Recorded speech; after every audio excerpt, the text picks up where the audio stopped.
तुझं आहे आउटलुक त्यावेळी मी बोलणार नाही आहे. तुम्ही आलात पण तुम्हाला हॅलो करायला आलो मी फक्त. या तुम्ही ना इतके साले हुशार मुलं आहात. बोला. सर ऐसा है कि अब देश भर में शिकायतें दर्ज की जा रही हैं कि गृह मंत्री गायब हैं, प्रधानमंत्री नहीं है, क्या कुछ कहेंगे उसको लेकर के? प्रधानमंत्री जी है, मुख्यमंत्री जी से बातचीत चल रही है, मुख्यमंत्री जी से कॉन्फ्रेंस में या संपर्क में है. मैं प्रधानमंत्री जी के बारे में बोल सकता हूँ, मुझे लगता है गृह मंत्री भी है. अब ये शिकायतें दर्ज होती है क्या होती है उस बारे में तो मुझे मालूम नहीं, लेकिन ये देश तो राम भरोसे ही चल रहा है. इस देश में सरकार है, इस देश में प्रशासन है, इस देश में प्रधानमंत्री जी है, इस देश में स्वास्थ्य मंत्री है. लेकिन जिस तरह से कोरोना के वजह से मौतें हो रही है, जिस तरह से गंगा यमुना में लाशें सैकड़ों की संख्या में वाराणसी से पटना तक आप देख रहे हो, और जिस तरह से एक तरह से हाहाकार मचा है, तो देश राम भरोसे ही चल रहा है. लेकिन प्रभु श्री राम की अयोध्या में भी हालत खराब है, वहाँ भी ऑक्सीजन के मारे लोग मर रहे हैं. मैं अभी अभी सुन रहा था. तो प्रधानमंत्री जी, गृह मंत्री जी, स्वास्थ्य मंत्री जी, राज्यों के मुख्यमंत्री ने, मैंने पहले भी कहा है कि एक दूसरे से अगर वो डायलॉग रखे इस मामले में, अहंकार और राजनीति अगर भूल कर, तो ही देश की स्थिति सुधर सकती है. लेकिन आपको लगता नहीं है कि महाराष्ट्र ने बहुत अच्छे तरीके से चीजों देखिए, महाराष्ट्र ने हमेशा अच्छी तरह से चीज़ों को संभाला है, लेकिन महाराष्ट्र को बदनाम करने की बहुत कोशिश हो गई. अपोजिशन हो या और कोई हो, केंद्र से हो, महाराष्ट्र को बदनाम करने की कोशिश हो गई. लेकिन महाराष्ट्र के मुख्यमंत्री उद्धव ठाकरे जी के नेतृत्व में देश में सबसे बेहतर काम अगर किसने किया है तो महाराष्ट्र ने किया है. सर एकूण जर बघितलं तर आणि गृहमंत्र्यांसंदर्भात गायब असल्यासंदर्भात मोठी चर्चा सध्या होतीये आणि महाराष्ट्राचं कौतुक आता सध्या या पातळीवर मोठ्या प्रमाणात होत आहे. मी सातत्यानं सांगतो आहे, आधी आपण याच माध्यमातून सांगत राहिलो की देशाला या कोरोनाच्या संकटातून बाहेर काढायचं असेल तर केंद्र सरकारने, प्रधानमंत्र्यांनी, देशाच्या आरोग्य मंत्र्यांनी कोणताही अहंकार न बाळगता महाराष्ट्र मॉडेलच या देशामध्ये लागू करायला हवं, हे सगळ्यांचं आता एकमत आहे.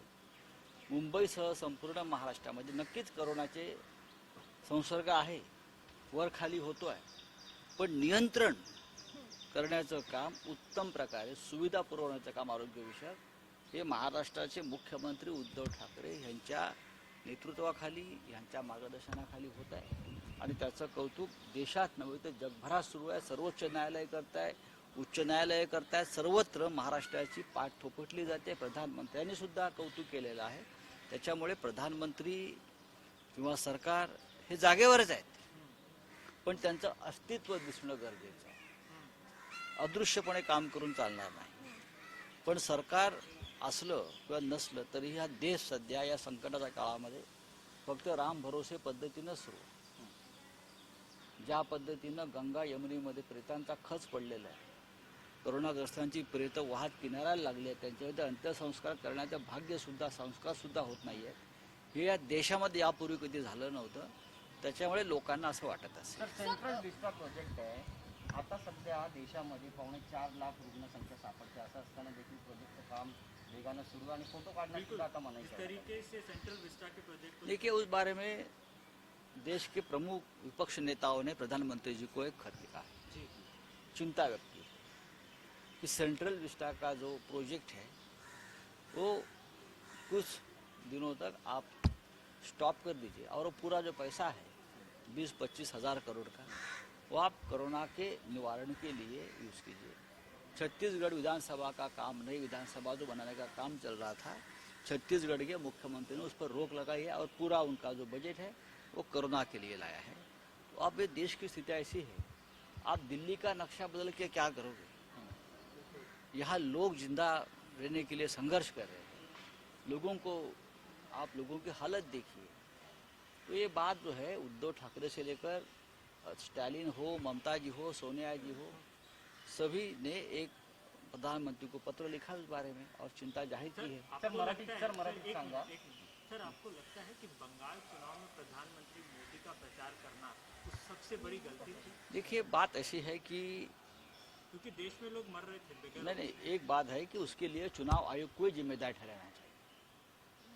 चुनाव आयोग को जिस तरह से मद्रास हाईकोर्ट ने लताड़ा है, मुझे लगता है चुनाव आयोग असली गुनहगार है। एक चरण में चुनाव हो सकते, 8 चरणों तक आपने चुनाव खींच कर क्या किया, आपने राजनीति की है और एक कोरोना का संक्रमण बढ़ने के लिए आपने एक ताकत दी है।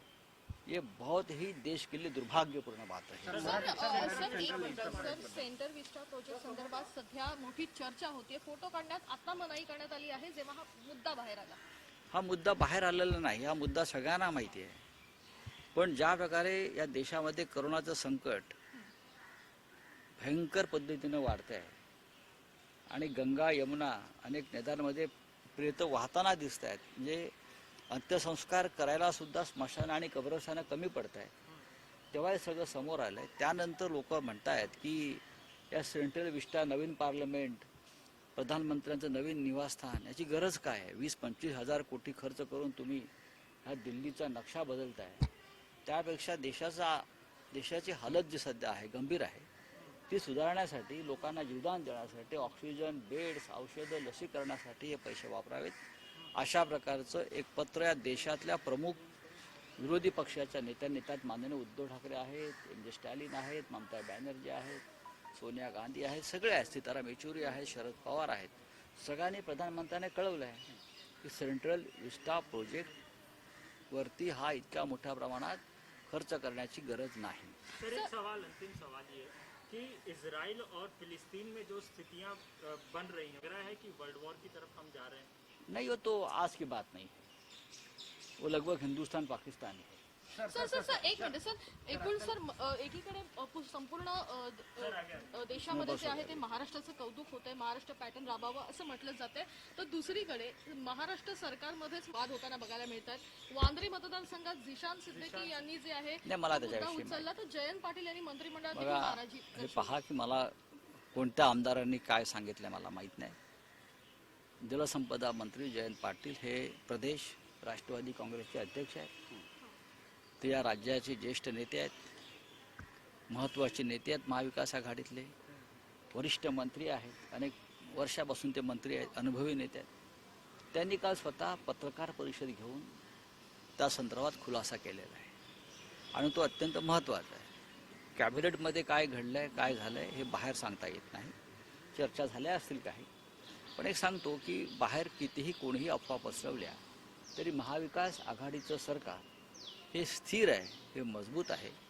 आता भांड्याला भांडं लागलं असेल कॅबिनेटमध्ये, पण आमची भांडी काचीची नाही आहेत, ती फुटणार नाही आहेत, लक्षात घ्या, किंवा तडेही जाणार नाही आहेत, मजबूत आहेत. आघाड़ी में फूट है क्या? आघाड़ी में थोड़ी भी फूट नहीं है. मैंने कहा ना, बर्तन को लगता है कैबिनेट में कुछ बातें हो गई होगी, लेकिन हमारे बर्तन कांच के नहीं है, हमारे घर शीशे के नहीं है, कोई पत्थर मारे और टूट जाए. एक मजबूत महाविकास आघाडी है और ये 5 साल तक काम पण करेगी. वांद्र्यामध्ये वादाला सुरुवात झाली आहे असं देखील म्हटलं जातं. एकीकडे भाजप विरोध नाही, मला शिवसेनेच्या विरोधात भूमिका मांडत होती. आता झिशान सिद्दीकी काँग्रेसचे आमदार आहेत, ते स्वतः शिवसेनेवर टीका करताना दिसून येत आहेत. नाही, मला त्याच्याविषयी माहिती सर, लसीकरणाबद्दलचं महत्त्वाचं चला.